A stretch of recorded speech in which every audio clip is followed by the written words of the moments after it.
So I guess that leads me to the next question, right? Like you have this STEM journey and you're continuing on this path, right? So, how do you continue to stay curious? How do you want to continue innovating? And how has that brought you to where you are right now?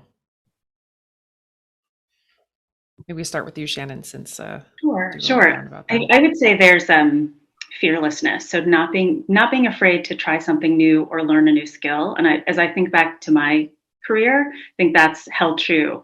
So I thought, so dressing up as a pediatrician, I was like, I'm going to be a doctor. I was pre-med at Harvard, and when I graduated, I realized, and I did a year at New York Hospital, so doing clinical research, and I realized I didn't want to be a doctor, and I didn't know what I wanted to do. And at Harvard, it was investment banking, lawyer, or doctor, and I had not a clue. And I just started to research jobs, not careers, but jobs, because like I need a paycheck and health insurance, and I wound up in advertising, but I was in the scientific and medical strategy teams of advertising. And it was really cool to be able to work with pharma companies like Bristol Myers Squibb and Novartis and Bayer. And I developed a career that focused in oncology and some rare disease and launching first in class products in partnership with big pharma. And then started to work with some biotechs in Boston, and after about 15, a little over 15 years in Manhattan, working in advertising, both in large agencies and smaller agencies, I pivoted.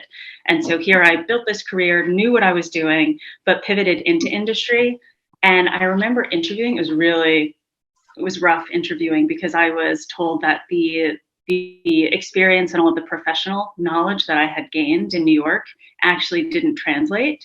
And so that was tough, Oh, but I wanted to try something different. So I'd say adjacent, but different. So I think that fearlessness is what is required in order to make the pivots or do something different and not be afraid of what other people think.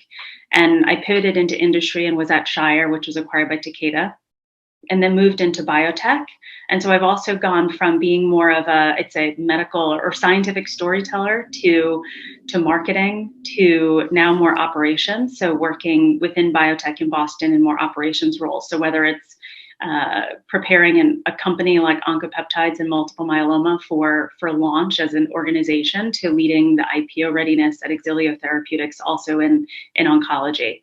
So I think it's the fearlessness. So I guess, and that mhm. I think is part of innovating your career. So you're never stagnant. Did the fearlessness help you launch the Capital Boutique? And not fearlessness. It was more indignation because I thought, how appalling is it that women lag male founders in venture financing? The stats 2% and even less for women of color. And I thought someone has to do something about this. So as Shelby was saying, this social justice, I wouldn't say it's fearlessness because fearlessness would be me working on the Capital Boutique full time. I'm not quite there yet, not that fearless yet, but being able to do it as a passion project. And I was in San Diego on Wednesday. So my first corporate partner has been Johnson and Johnson J Labs in San Diego.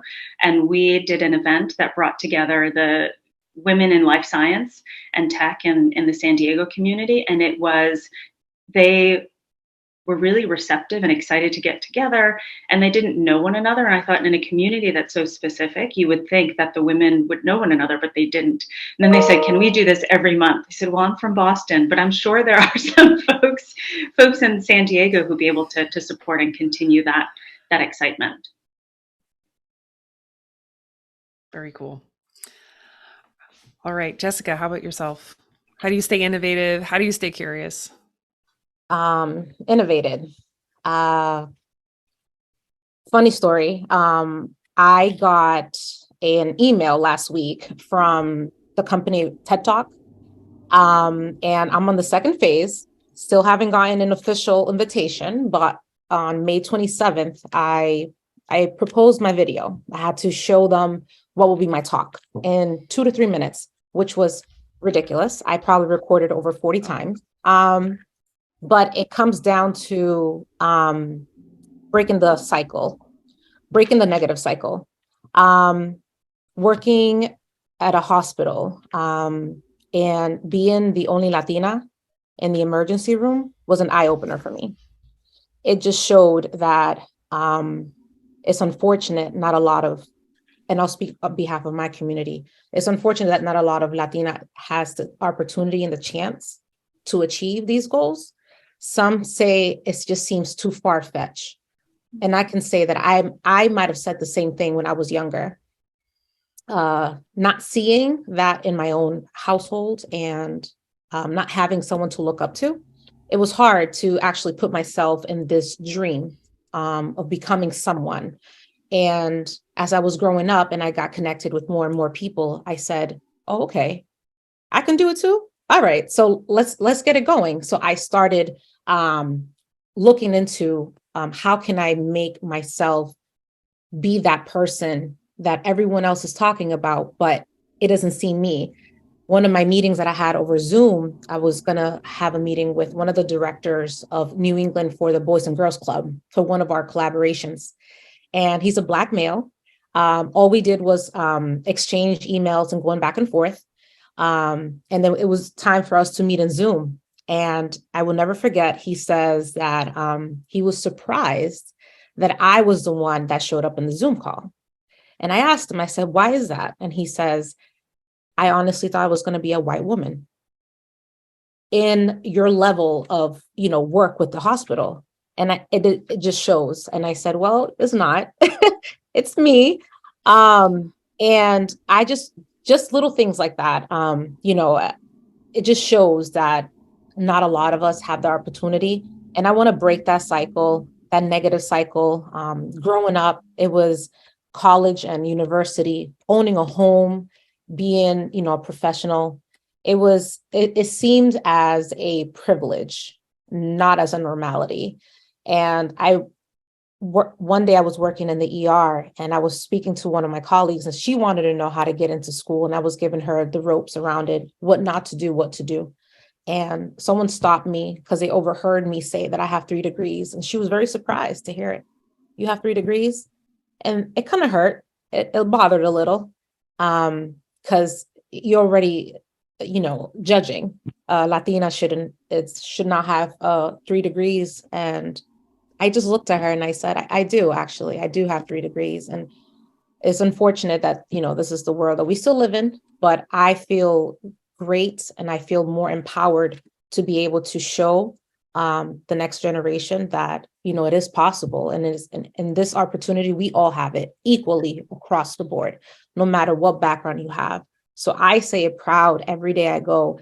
None of my family members, out of my 47 cousins, I'm the only one that went to school. So I don't want people to look at me as Jessica with the 3 degrees. No, I come from Dorchester. I grew up in the projects and I made it happen. And I will never forget where I came from because the struggle did not break me, it made me. And that's how I still innovated into the community. My job, anything to stay curious, I just want to keep going. That's my adrenaline. Every 2 years, I can say that I graduated from college, 14, 16, 17, and now I'm going for my master's. I just kept going only because I want to help. Bottom line, I just want to help the next person. Yeah. And Jessica, before we started recording too, you were talking about another way that you do innovate where, especially when you were talking about the work you did over the pandemic. Do you think you could share a little bit about that? Oh, sure. During the pandemic, I graduated from my nursing school and immediately it was hands on deck. Everyone did not know what to expect. Whatever came through that door, we automatically thought it was COVID. And unfortunate, it was most of them that was COVID. So working in the ER there for about 2 years, it was an eye opener that we were really in a crisis. And as time moved on, I was asked to become like one of the leaders in the community to help the Black and the Latino community to get vaccinated. So my job transitioned from more hands-on to more outreach work. And I said yes. So I decided to be part of this COVID mobile team And then from there, I was the program coordinator. And then I got promoted to program manager. I was so well connected with the city. And between the years of 2021 and through 2022, I was able to put between 750, 850 clinics. And within that clinic, we were able to vaccinate over 17,000 Black and Latin people with the COVID-19 vaccine. And to me, it was just such an amazing experience to be able to provide this necessity to the community and to be able to see the patient's eyes lit up that their provider looks like them and understands. And I was able to communicate in their language. Maybe they were afraid to get the vaccine because all they heard was English negative thoughts about it. But I was able to communicate with my parents. My parents were against the vaccine until I explained it to them, in their own language. Like, this is what's going on, and this is what's going to happen if you don't get vaccinated. And I was so fortunate to be able to be the one to vaccinate my mom and my dad. And that continued on. And it was just such a great thing to have in the community. Wow. That's incredible, Jessica. Thank you so much for all you do. Seriously, you got 17,000 people vaccinated over the pandemic. That's incredible. So thank you. Shelbe, do you want to share what makes you innovative, keeps you curious, how you innovate? Yeah, absolutely. I'll answer this in two parts. I'll say on one hand, I think in the academic environment or research institute, it's almost easy to, I would say stay curious and innovative because you're constantly around people coming up with all kind of like new ideas and trying new things every day. The postdoc will come up to me and be like, I had this new idea. Like, I just ordered the materials to do it. We're going to try it tomorrow. So that's constantly what you're around. And so that's, I think, really what has been helping me recently. I have to read papers. I'm in a class right now where I have to read 2 new papers a week and write a discussion about it, looking at like cutting edge research in protein engineering. And so being around that, I feel like definitely helps. I think though, what can be very dangerous though in academia, and especially when you're working on a PhD or you're in a lab, it can become very easy to become pigeonholed into what you're doing and to not get curious or innovative about the things outside of your field. So even here at the Reagan, I'm doing immune engineering research. And specifically the motto of the Reagan is harnessing the power of the immune system to cure human disease. But there's a lot of people around the country and around the world looking to solve that problem in different ways, not looking at the human immune system, right? Like right now, most of the drugs are small molecule drugs. That's not using our immune system, antibodies, et cetera. And so it can be really easy to, when you're in it and you really believe in your research, to just be like, well, my way is the only way. So once I figure this out, the world will be saved. But in reality, it takes all of us working together to solve these problems. And so it's important to stay up to date and curious and innovative, looking at things outside your field, right? Networking at conferences where not everybody is working on the issues the same way you are. And I think by doing that, it really helps you to stay curious in a more broad way. And I think that's the ways that we'll really be able to solve these issues more quickly and make serious progress. I would say from what I've heard from everybody is this idea of diversity in the fields that you are in, whether it is a lack of diversity or a combination of diversity. And I don't mean it by just like race or gender, even the age and background. One of the things that I would say is it is important for us, now say from Ray and Lori, that we have these discussions to show people that you can do something innovative when you have multiple people of multiple facets in your lab or in your rooms, just because you're not thinking of the things that are outside of your purview. Like, you have such a narrow mind when you're thinking about the world, and somebody else could have such a different experience that just drives innovation in the life sciences, which gets me super excited because we need that. Like, we need the innovation.